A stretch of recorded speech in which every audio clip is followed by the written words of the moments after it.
fut créée, car elles sont l'essence des séphirotes à leur emplacement. Et ce qui se réfère à Malkout, c'est que les versets royaux sont dirigés vers les 10 séphirotes à leur emplacement, ou vers la Malkout qui se trouve dans chaque séphira, comme nous l'avons expliqué plus haut. Et le sujet des 9 a été expliqué plus haut. Et il a répondu, Bereshit est lui-même une parole, car bien qu'elle parlât par la réalité de l'Atsilut, c'est la réalité d'une parole, et la nécessité à cela se trouve dans c'est par la parole de l'Éternel que les cieux furent faits. Car l'explication en est que la réalité de l'Atsilut, ce sont les cieux que son Tifrut, leur émanation provient de Keter, comme nous l'expliquerons, avec l'aide et le secours de Dieu, dans la section sur l'ordre de l'Atsilut. Et voici que la Torah dit à propos de l'expression parole, que la réalité de l'Atsilut se réfère à une parole. Voici que grâce à cette parole nous verrons dans notre commentaire que l'existence des 10 commandements, des 10 paroles et des 10 louanges est un témoin fidèle de notre sainte Torah vis-à-vis de l'existence des 10 séphirotes, et ce sans aucune hésitation. Et le principe se trouve dans ce que nous avons écrit, avec l'aide de Dieu, dans le premier chapitre de la section précédente. Et il ne reste aucune question sur ce que nous avons reçu pour dire qu'elles sont 20 ou 5. Chapitre 6. Puisque dans le chapitre précédent nous avons indiqué qu'il n'y a rien à questionner à propos de ce qu'il était nécessaire que nous recevions, car nous en avions une grande nécessité comme nous l'avons expliqué, il a été dit qu'il ne faut pas non plus questionner le sujet de l'émanateur et se demander pourquoi il en fit émaner 10 et non 20 ou 5 etc. Et la question n'est pas caduque seulement parce que le premier argument s'est effondré. Et il est bon que nous recherchions le principe de toute cette Atsilut, c'est-à-dire pourquoi elle émana. Et grâce à ce que nous répondrons à ce propos tout sera établi. C'est que l'intention de l'émanateur, le roi des rois, le Saint béni soit-il, était de faire apparaître les choses qui n'ont pas de limite avec une limite. C'est-à-dire que l'intention de l'émanateur qui est dénué de limite, était que lors de la création de ce monde terrestre ce monde soit doté de limites finies et soit périssable. Et c'est pour cette raison que l'Atsilut fut nécessaire afin que par l'émanation de ce qui fut émané les degrés puissent se développer à partir d'un autre degré, le degré de ce qui émana provenant de l'émanateur, ce qui fut créé de ce qui avait émané, ce qui fut formé de ce qui avait été créé, et ce qui fut fait de ce qui avait été formé, jusqu'à ce que les degrés atteignent le périssable et le destructible qui se trouve en eux. Car la création a une existence qu'une nuit a vu naître, qu'une nuit a vu périr, et s'il se dresse 1 ou 2 jours, il ne sera pas vengé. Et maintenant,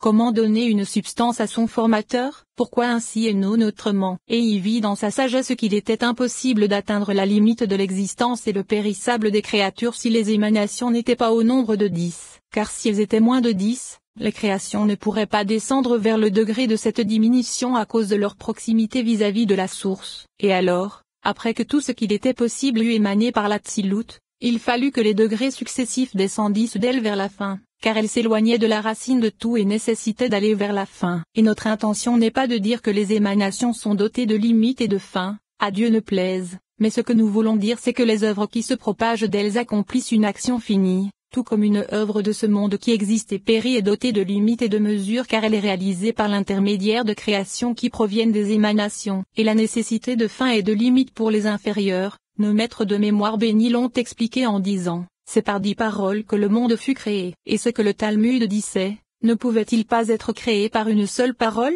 C'est-à-dire que cela ne serait pas impossible, à Dieu ne plaise, que la création de ce monde se fit par une seule parole qui aurait contenu toutes les choses, les degrés, les créatures et les existences qui existent maintenant. Car bien que certaines œuvres se firent par l'intermédiaire de Ezed et certaines par l'intermédiaire de Géboura, ce n'est pas pour cela qu'elles manqueraient toutes d'une force de création se trouvant dans une seule parole, car la force de chacune d'entre elles, comme cela est connu, en contient 10, et nous l'expliquerons, avec l'aide de Dieu, dans le second chapitre de la section sur l'essence et la gouvernance. Et la signification de la nécessité d'avoir 10 paroles c'est que c'est pour se venger. Explication, car c'est grâce aux 10 paroles que les créations descendirent vers la fin puisque si elles avaient été que dénuées de fin, l'homme vivrait éternellement et ne recevrait jamais de châtiment pour ses iniquités, et le côté de l'impureté et de l'écorce s'étendrait dans le monde et les dommages ne seraient pas réparés. Et de même, les justes furent plongés dans ce monde sans être heureux. C'est pourquoi le monde doit être doté de fin et de limites afin de se venger des méchants et donner une récompense aux justes. Et l'explication en est, car ils détruisent le monde qui fut créé. L'explication de car ils détruisent le monde c'est qu'ils ont la force de l'anéantir car il est doté de fin, et il fut créé par 10 paroles. Ainsi, les justes le font subsister, car s'il était dénué de fin, les justes ne le feraient pas subsister et les méchants ne le détruiraient pas. C'est pour cela qu'il est nécessaire qu'il fût créé par 10 paroles, c'est-à-dire par l'émanation des 10 degrés, afin qu'il soit doté de fin et que le méchant soit anéanti, qu'il disparaisse et retourne vers la poussière, et qu'il soit réparé. Et le juste meurt dans la gloire pour être reçu devant son Père qui se trouve aux cieux et pour goûter aux fruits de ses actions. En vérité, il y a une difficulté à cette explication, car la raison de l'Atsilut serait telle que les existences inférieures connaissent le dommage et le périssable afin de récompenser les auteurs de justice à chaque instant et de châtier les méchants, comme nous l'avons expliqué. Ainsi, puisque la résurrection est un temps sans récompense ni châtiment et un temps sans action, quel est le sens de l'Atsilut? Car la méchanceté serait déjà effacée de la terre et ce serait un temps d'existence. Et ainsi, il est dit que la signification de l'Atsilut n'irait que jusqu'au moment de la résurrection. À Dieu ne plaise. Ce n'est assurément pas cela, car elle est la base du monde et sa perfection. Alors, l'Atsilut doit assurément être parfaite, et c'est l'explication de cette question. Il y a encore une difficulté à propos des saints palais où l'on juge l'homme selon ses actes afin de le récompenser ou le châtier, comme cela sera expliqué, avec l'aide de Dieu, dans la section sur les saints palais. Et ainsi, au moment de la résurrection où il n'y a ni récompense, ni châtiment, ni jugement, ni objection vis-à-vis des fils de l'homme, quel est le sens des palais dont il est dit qu'ils sont là pour l'oisiveté? Ils arrêteront chacun le travail qu'il faisait, mais cela n'est pas la question, car il est possible qu'ils s'unissent chacun avec son compagnon, l'un avec l'autre, chacun attaché à son frère, et au moment de leur union et de leur unité il n'y a contre eux aucun jugement, les étincelles sont absorbées par leur source et ils sont heureux et en paix, comme cela est expliqué dans le Zohar sur la paracha Pekudei au sujet des palais. Et à cause de cela,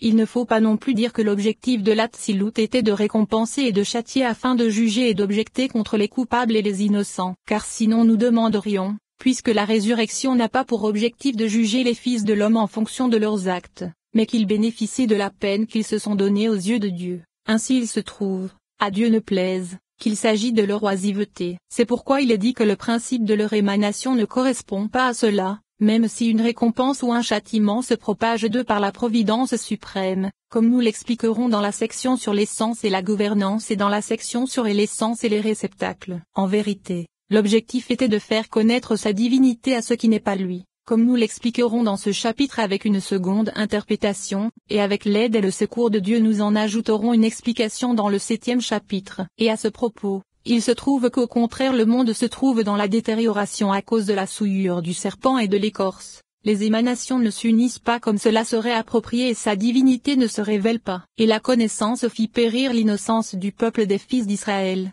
jusqu'à ce qu'il soit pardonné par les cieux et que le monde sorte de la souillure du serpent et soit réparé de façon appropriée. Et alors, le monde retournera dans son état de départ et sa divinité sera révélée aux inférieurs comme cela est bon et convenable. Les fils de l'homme ajouteront de la force à leur connaissance, et alors il sera dit, et ils n'auront plus besoin de s'instruire les uns les autres.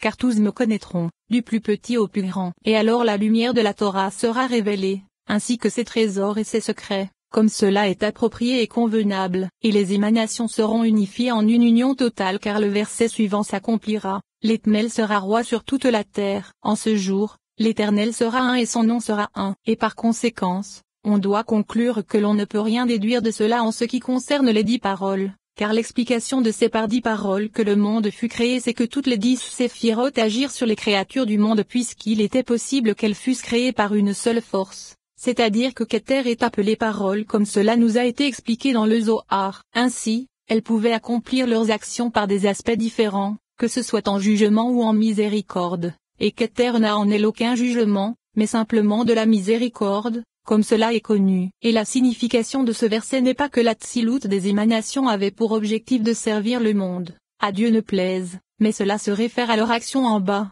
dans le monde inférieur, car la force se trouvant dans la première séphira permet de tout accomplir. Il existe encore une autre explication proche de la précédente, et c'est que la tribu de l'émanateur, le roi des rois, le Saint béni soit-il, a pour but de prodiguer vers ce qui n'est pas lui et de faire du bien aux créatures en leur déversant de ses attributs comme la bonté par l'attribut Ezed. et ainsi de suite pour toutes les séphirotes. Et il voulut faire émaner cet Atsilut et révéler sa grandeur aux yeux des créatures afin qu'il soit reconnu de ces créatures et quelque peu concevable par l'intermédiaire de sa pure et sainte Atsilut. Et c'est à partir des attributs de sa bonté que vint sa volonté de révéler sa grandeur aux inférieurs. Et puisque la révélation de sa grandeur aux créatures se fit par Keter qui émana à une immense hauteur, les créatures n'avaient pas encore la force pour l'atteindre, et il fallut faire émaner Okma, et de même de Okma à Bina, jusqu'à Malkout, car c'est là que se trouve la compréhension de la grandeur du roi. Et ceci est semblable à un rayon de soleil qui pénètre dans une maison par une lucarne et éclaire l'intérieur de la maison. Et à cause de la puissance de sa clarté,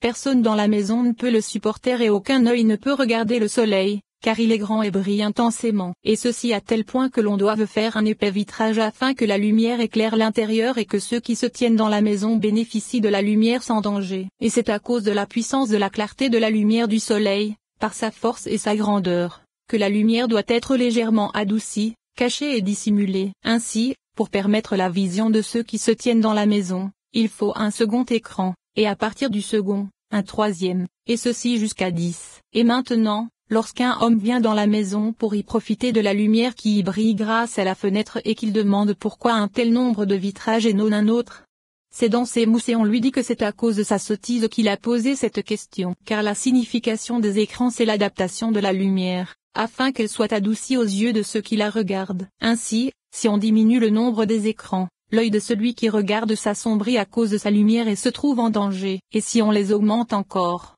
la lumière s'assombrit. Ceux qui regardent ne bénéficient pas de la douceur de sa lumière et les visions à travers les lucarnes s'assombrissent. Et ceci n'a pour objectif que d'adapter la lumière afin d'en tirer la clarté la plus intense possible sans qu'il ne s'y trouve aucun pouvoir destructeur, car la lumière de la clarté est une lumière douce et agréable. Et il existe une preuve à cette explication dans les paroles du Zohar que nous rapporterons, avec l'aide de Dieu, dans la section sur les sens et les réceptacles. Et c'est à qui me comparerez-vous et ressemblerai-je? Et il nous est expliqué dans le commentaire du Rashbi, qu'il repose en paix, que le principe de l'Atsilut c'est que c'est par l'intermédiaire des séphirotes que sa grandeur se révéla à nous, et non comme certains l'ont cru car ils cherchaient dans les ténèbres et la peur, et à cause de l'éloignement des apparences, la compréhension et la conception de la divinité se dissimulèrent à eux, et ils l'atteignirent mais leur cœur se trouvait loin d'elle à cause de leur erreur sur la vérité de l'Ensoft béni soit-il. Et ils ont fini par contredire sa providence ainsi que la majorité de ses sujets et de ses œuvres dans ce monde. Et ce n'est pas ce que distingua Jacob,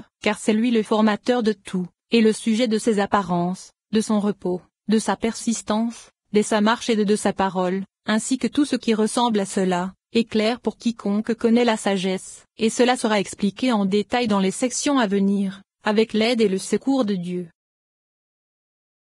Chapitre 7. Puisque nous avons parlé de Dieu dans les chapitres précédents et que nous avons donné une explication convenable et reconnue vis-à-vis de l'Atsilut, et l'ayant replacé dans les paroles de nos maîtres de mémoire bénis, notre objectif dans ce chapitre est de nous attarder sur ce sujet et de le détailler, avec l'aide de Dieu, de façon à ce que les yeux s'illuminent à la source de cette chose. Et avant de présenter l'explication de ce sujet, nous allons poser une autre question qui a provoqué la confusion de certains chercheurs de sagesse, et cela se réfère à la possibilité qu'aurait ou non l'Ensoft le roi des rois, le Saint béni soit-il, de faire émaner les 10 séphirotes, à Dieu ne plaise. Et voilà qu'il est approprié que nous recherchions pourquoi, puisque l'attribut de sa bonté prodigue à ce qui n'est pas lui, il n'en fit pas émaner des milliers de myriades, car cela lui serait possible. Et pourquoi ne fit-il pas émaner de nombreuses fois les 10 séphirotes et de nombreux mondes tout comme il fit ce monde? Apparemment, cette question terrifie quiconque est intelligent et le surprend. Et la vérité, c'est que cette question est une question d'une grande sottise, car c'est à cause d'une immense stupidité que l'on pose une telle question. Et le sens du fait que l'on dise cela de quiconque pose une telle question,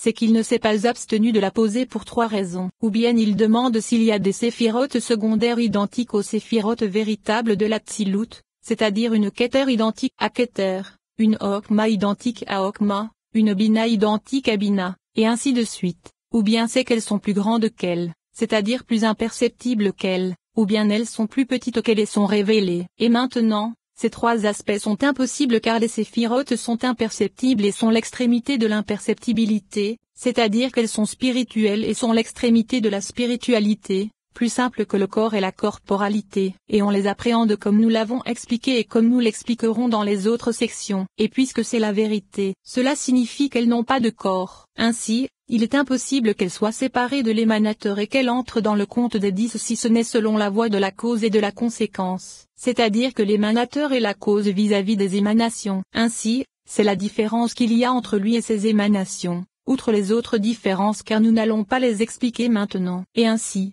Keter se différencie de Okma par le fait que Okma est la conséquence qui provient de Keter, et Ket